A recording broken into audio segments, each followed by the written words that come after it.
Let's talk about selling without being too salesy, because honestly, like, we all hate feeling like we are being pressured to buy something. What's up, beautiful people? I'm Erin and this is Erin on Demand, and today's video is all about how to market and sell without coming across as too pushy. Don't you just hate when you feel like you're being begged to buy something?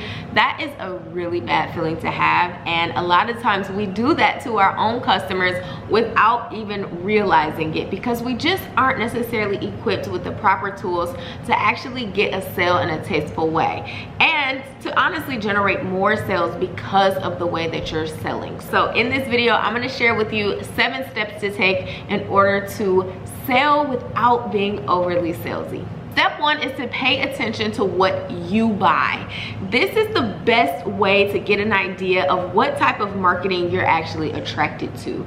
So look in your bank statement and take a look at the type of products that you have purchased, especially if they are products that you have purchased that maybe it's not something you purchase on a regular basis. So I'm not necessarily talking about groceries and, you know, like gas and all of that stuff, all the necessities. I'm talking about things that you have wanted. Maybe you recently bought a designer bag, or maybe you recently bought a nice new pair of shoes, or maybe you purchased a digital product from your favorite, you know, business coach or whatever coach.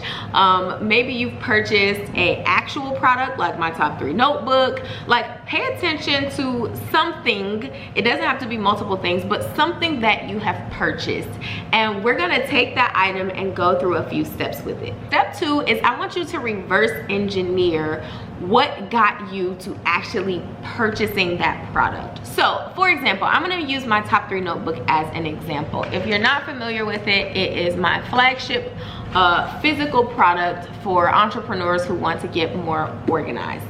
So basically, I started doing this method a few years ago when I first started my channel. But if you are someone who may have purchased this item, maybe you started following me in 2019 when I first started doing this on my whiteboard, okay, in my office. Then maybe you saw me going through the process of creating the product, and then maybe you have watched me actually use the notebook, sharing people who are using the notebook and purchasing the notebook on my Instagram, and then finally you decided to purchase it. Now, this course of action can be different for anyone. I mean, it honestly doesn't even have to be my product. I'm just using it as an example, but think about the steps that it took to get you to the purchase. Now, once you write down the steps it took you to get to the purchase, and you guys, this can be something short. Maybe you saw it in an Instagram ad and then you went straight from the Instagram ad and you decided to purchase. So it doesn't have to be a long course of action like what I explained with the top 3 notebook. It can be a very short course of action, which is honestly good. So step 3 is to look at the motive. Why did you actually decide to make that purchase? So now we're starting to get into more of the emotional part of marketing, which that is pretty much what marketing is. It is trying to latch you in emotionally, sell to you emotionally to get you to physically respond by purchasing, okay? So why did you buy that thing? Why did you buy this top 3 notebook? Is it solving a problem for you? Did you just feel so a part of my journey that you wanted to support? Did you feel like the ad was speaking directly to you that you literally could not pass it up? Was it made to seem so useful and so easy to use that you decided to purchase it to fill that void for whatever it is that you needed it for? So think about the actual motive behind, why did I actually buy this? There is always going to be a reason. Now let's shift from that psyche part of marketing and more into the logistics. So now I want you to take all of that information and think about how you are selling. So if you are someone who is constantly, you know, showing pictures of your product and just saying, link is in my bio, showing pictures of your product and saying, buy now, it's on sale, 30% off, and you're constantly pushing at your audience, I want you to think about the thing that you thought about, that you purchased, that had a motive and why you ended up buying that thing. So now we're gonna move into a little bit more of the logistics part of selling without being too salesy. Step number 4 is to focus on serving and not on selling. When you focus on serving the people that you are looking to attract, you have a different way of approaching them. You have a different way of portraying your messaging to them, and you actually make them feel as if they need what you have to offer, which causes them to want what you have to offer. So when you focus on serving instead of selling, now you're not being so pushy and you're actually pulling them in. In marketing, there are 2 types of marketing, which are push marketing and pull marketing. Push marketing is when you are pushy. A lot of times this is like advertising, things that are paid advertisements, but overall push marketing is just you just kind of poking the person, like nagging at them, telling them to buy. Pull marketing is more inclusive. You're trying to help them. They feel as though they're being served. They feel as though you are pulling them in and you are using your content as a bait, essentially, to reel them in because you understand what they need. So that is why I say focus on serving instead of selling, because serving pulls people in, selling pushes your message out. And I want to iterate the fact that it's not a bad thing to have paid advertising and to vocalize your offer. We will get into that later on in this video, but the biggest thing is to not only be doing that, not only be pushing your offers so aggressively to the point where your audience doesn't feel like they actually know or understand why they actually need it. Number 5 is you want to establish know, like, and trust factor with your audience. I think I have talked about this 1,000,001 times between my channel and my e-brand club. So if you are with me and you have been with me for a while, this is just not ever gonna go away. So you need your audience to get to know you or your brand. It doesn't have to be personally knowing you, but you want them to know your brand, knowing that your brand exists. Then as they know your brand, you want them to start getting to like your brand. This means that they're beginning to engage with your brand.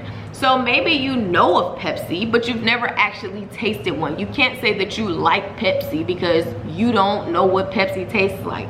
So thinking about, you know, getting them to know that you exist, building brand awareness, getting them to like you and engage with you, getting them to trust you. So once they know you and like you, that's when you start building trust with them. When you can consistently show up and they can consistently find things about you or your brand that they like, that's when you start getting them to trust you, and that is when you want to be selling. Once they trust you, it's the easiest point in their journey to begin pitching your sales. So asking for the buy, essentially. And a lot of times we tend to do the ask in the no phase or in the like phase when things are too premature, and you don't actually give your audience a chance to know and like you. So it's not about, okay, I need to spend 3 months letting them get to know me. I need to spend 3 months of them getting to like me, and then I'll ask for the buy. It's more of a ongoing cycle of creating content that serves your audience on a regular basis, engaging with them on a regular basis, replying to comments, helping them get to understand what you stand for, what your brand serves, and you know, all of these different things on a continuous basis until they get to trust you, and you have that whole pipeline already mapped out for them. So I do the top 3 on my Instagram stories every day. That's people getting to understand what the top 3 is. That's building the know factor. Then, you know, there's a template on my Instagram or on the top 3 Instagram, and if they want to try out the method before they actually purchase it, they can try it out with the template. They can post it to their Instagram stories. I might repost it. That's them getting to like it. They're trying it for themselves. They're seeing if it works for them.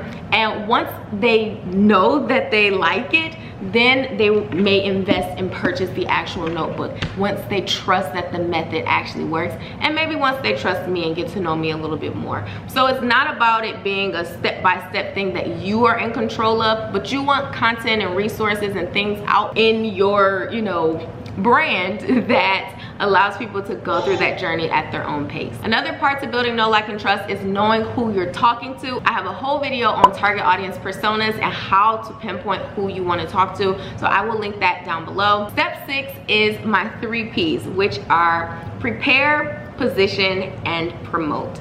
So prepare your audience, position your content, or position yourself as an expert in your field, and then promote your business or your offer. Okay, so you want to do those 2 steps before you begin promoting. This is going to prevent it from feeling salesy. The only time stuff feels salesy is when you over ask at the wrong time. The next step is to balance your content. You don't have to post the same type of content all the time. Everything doesn't have to be so informational and then so, you know, like professional looking, and everything doesn't have to always be a swipe post and super curated on Canva. Like, make sure that you are posting a variety of content, some that doesn't pitch your offer, some that does, some that's just a genuine resource. You're collaborating, you're reposting things from other people. I think having that nice mixture gives your content some variety and helps keep your audience engaged, so that when you do promote your own offer, they're more inclined to listen, because it's not something that you are constantly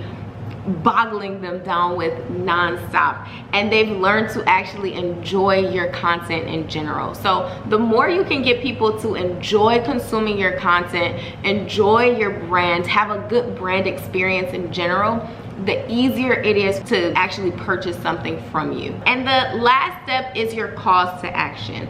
And I find that most businesses have struggled with having different calls to action. A lot of times you feel as though your calls to action always have to be, you're having a sale, to buy now, the sale's about to end, your offer has limited spots, or, you know, there's always like this sense of urgency, and that's the only way that you are promoting and trying to get people to buy, when that is not always going to work. So you want to have a variety of calls to action, especially if you are posting content and you want people to enjoy your content. Make it easy for them to engage. If you are trying to get someone from Instagram to book a consultation with you, the worst way is to ask them to just book a consultation in the comments. You know how many steps it takes to get there? You're gonna have to entice them to want to book that consultation, and then make that as easy for them as possible. So also take a look at your calls to action in reference to how long it takes them to actually do. So if they need to call your company to actually book a consultation, the likelihood of you getting someone from your content all the way to doing that is pretty slim. So you are gonna wanna make sure that your calls to action have some variety, are fun and engaging for your audience for where they are right now, and then lead them through your buyer journey. Now, I talk all about buyer journeys in my Creator to CEO course, which is incredible. It is for content creators who are ready to tap into their inner CEO and turn your content creation into your full-time business. We go through so much. There is a whole module on branding and marketing, and I go pretty in depth on all of these different marketing and business principles that are sure to help you as you transition from a content creator, well, not only a content creator, but transitioning into also being a CEO. So if that sounds like something that you would be interested in, and you are a bit all over the place with creating content, trying to market your product or your service, and you're really just trying to make it all make sense, I highly recommend this course for you, because it is full of so much content that is created to help you as a content creator turn your content into your business.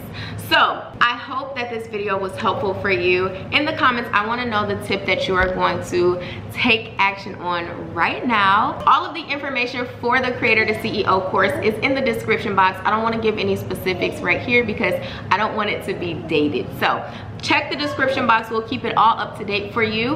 And I want you to leave me a comment that shares the top tip that you are going to start implementing right now. All right, you guys. Let me know what you want to see next, and I will see you on the next one. Peace.